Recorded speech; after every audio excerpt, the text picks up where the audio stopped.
আপনার কমেন্ট করার জন্য যদি ধরা হয়, তাদের বিরুদ্ধে কেস করা হয়, ফেসবুকে কমেন্ট করলো, তাহলে কিন্তু আবার আমরা সেই শেখ হাসিনার না, না সেই ক্রিমিনাল। না, না মঞ্জু হ্যাঁ, না ভায়োলেন্স। আমি একটু বলে নট নিচ্ছি, এমনি কমেন্ট। হ্যাঁ।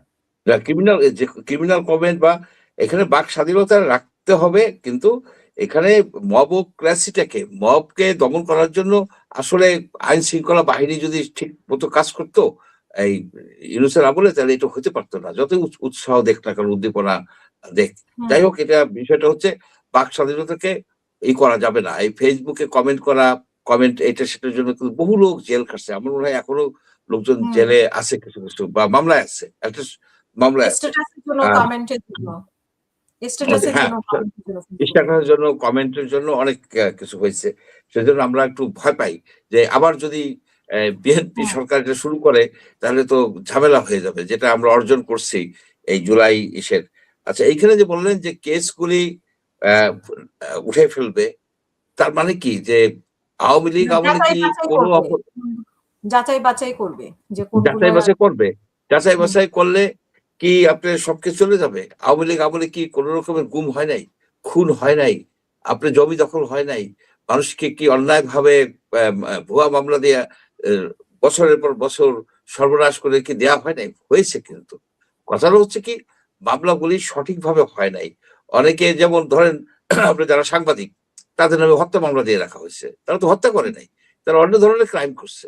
তারা অন্য ধরনের ক্রাইম করছে, যে ক্রাইমটা হচ্ছে যে টাকার বিনিময়ে তারা ভুয়া সংবাদ ছাপাইছে, অথবা সঠিক জার্নালিজম করে নাই। সঠিক জার্নালিজম না করলে সেটা তো হত্যা মামলা হতে পারে না। এইসব জিনিসগুলি কিন্তু আপনি যাচাই বাছাই করতে হবে।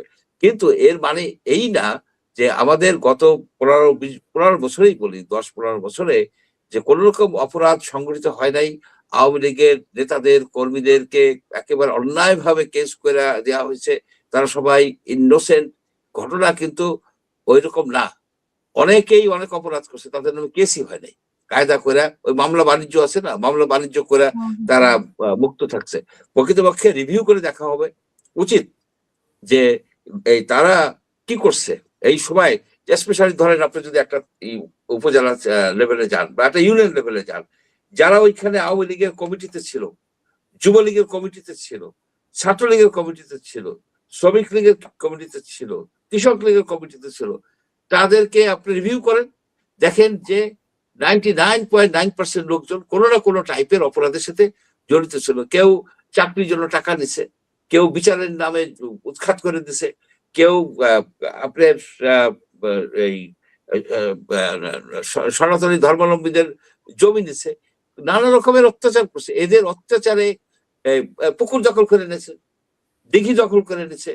আপনার মানুষ সুস্থ থাকতে পারে নাই তো, মানুষ কিন্তু সুস্থ ছিল না।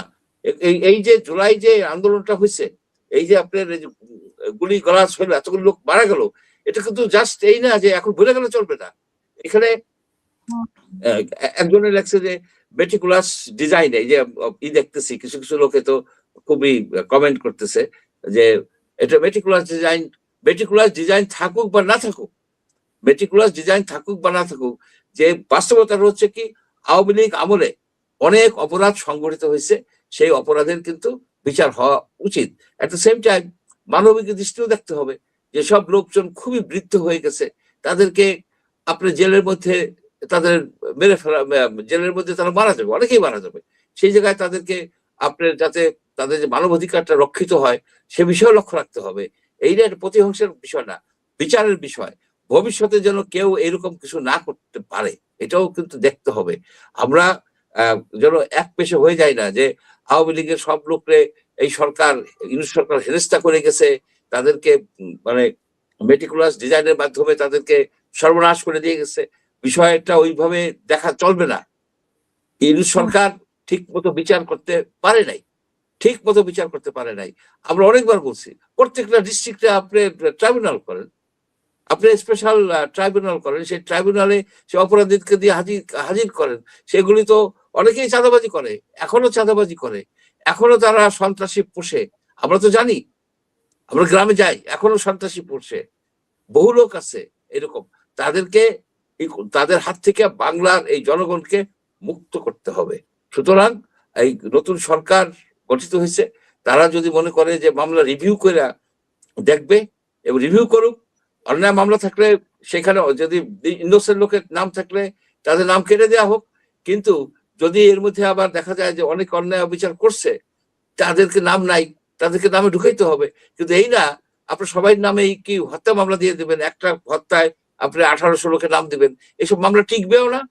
এসব মামলা তারা সবসময় তারা একটা ভিকটিম হিসেবে দেখাইতে পারবে। সঠিকভাবে যারা যে ধরনের অপরাধ করছে সেই অপরাধেরই করেন।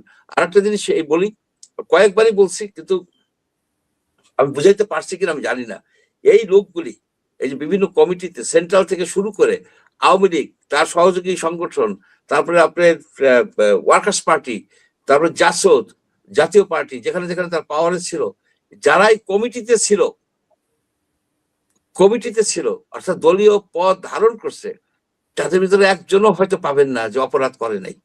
বহু রকমের অপরাধ, আপনার চাকরি টাকার বিনিময়ে চাকরি দিছে, আপনার টাকার বিনিময়ে ভুয়া বিচার করছে, আপনার ভুয়া মামলা দিছে, মানুষকে হেনস্থা করছে। এদেরকে রাজনৈতিক কারণে এরা এগুলি করতে পারছে, দলীয় পোস্ট হোল্ড করে। তারা যেন কোনোদিন আর রাজনীতি না করতে পারে, সেই ব্যবস্থাটা করার জন্য আমি আবেদন করি যে এই এই এবডো আইনের মতো আইন আইয়ুব খানের আমলের ছিল, পাকিস্তান আমলে ছিল। পাকিস্তান আমলে সবকিছু যে খারাপ ছিল তা তো না। এবডো আইন হচ্ছে ইলেকটিভ বডিজ ডিসকোয়ালিফিকেশন অর্ডার। যারা এই দলীয় পদ দখল করে বা দলীয় পদ থেকে যখন অপরাধ করছে, তারা অর্থাৎ রাজনীতিকে ইউজ করে তারা ক্রাইম করছে। সুতরাং তাদেরকে রাজনীতির আর দলে কোনো পদ যাতে তারা না পায় সেই ব্যবস্থা করতে হবে। এবডো আইনে ফেলে দেন, তারা জাতীয় নির্বাচন, স্থানীয় নির্বাচন, আপনার যে স্কুল কলেজের যে বোর্ড, এই গভর্নিং বডি হয়, কোনো নির্বাচনে যেতে পারবে না চিরকাল। তাদেরকে না হোক 5 বছরের জন্য বন্ধ করেন, আপনার এই সব লোকের হাত থেকে বাংলাদেশের রাজনীতিকে আপনার মুক্ত করেন। এমনকি আপনি দেখেন যে এই যে যারা চাঁদাবাজি করছে, এই বিএনপির যে 7000 তাদের বহিষ্কার করছে, শুধু বহিষ্কার না, তাদেরকে এবডো আইনে ফেলে দেন। তারা রাজনীতি কোনো কমিটিতে থাকতে পারবে না। কমিটিতে না থাকলে আপনার এই দুর্নীতি করা যায় না, চাঁদাবাজি করা যায় না। চাঁদাবাজরা ইন্ডিভিজুয়াল লোকেরা যায়, কিন্তু স্বতন্ত্র প্রার্থীর লোকেরা যায় চাঁদাবাজি করতে পারে না। চাঁদাবাজি করতে হলে দলীয় ভাবে থাকতে হবে, দলের সদস্য হতে হবে, দলের পদাধিকারী হতে হবে। সেই জন্য আমি সবসময় বলি যে এইখানে যে ইউনূস সাহেবের ব্যর্থতার মধ্যে একটা বড় ব্যর্থতা হচ্ছে যে পলিটিক্যাল পার্টিগুলোর মধ্যে উনি রিফর্ম করার কোনো চেষ্টাই করেন নাই। পলিটিক্যাল পার্টি যেভাবে আছে, যে লাউ সেই কদু, শুধু কদুটা বড় হয়েছে, এর বাইরে আর কিছু হয় নাই। সেই জন্য আমি মনে করি যে আমাদেরকে নতুন ভাবে ভাবতে হবে, প্রতিহিংসা নয়, প্রতিশোধ নয়, কিন্তু ন্যায্য বিচার করতে হবে। যারা যে অপরাধ করছে ঠিক তার শাস্তি যেন পায়, বেশিও না কমও না। এইখানে লেনিয়েন্সি দেখানোর কোনো উপায় নাই, তবে অমানবিক হওয়ার উপায় নাই। একটা বৃদ্ধ লোকরে আপনি হ্যান্ডকাপ পরায় চকির সাথে খাটের সাথে বেঁধে রাখবেন, সে মারা যাবে, এটাও তো হতে পারে না। হতে পারে না। আপনি যে প্যারোলে তার স্ত্রী কন্যারই দেখতে পারলো না, এটা অমানবিক। আমরা অমানবিক হতে পারি না, কিন্তু এট দ্য সেম টাইম সে যদি অপরাধ করে থাকে, অপরাধ তো মাফ হইতে পারে না। সবকিছু ব্যালেন্স করে আমাদের আগাতে হবে। আমি মনে করি কি নতুন সরকার, এখানে অনেক প্রাজ্ঞ সব লোকজন আছে, সবাই প্রাজ্ঞ না, বেশিরভাগই মন্ত্রী প্রাজ্ঞজন এবং সুধীজন। আশা করি তারা বাংলাদেশকে একটা সুন্দর দিকে নিয়ে যাবে, বাংলাদেশের ভবিষ্যৎ ভালো হবে, এখানে লোকজন সুখে শান্তিতে থাকতে পারবে, এই আশাই করি। ধন্যবাদ।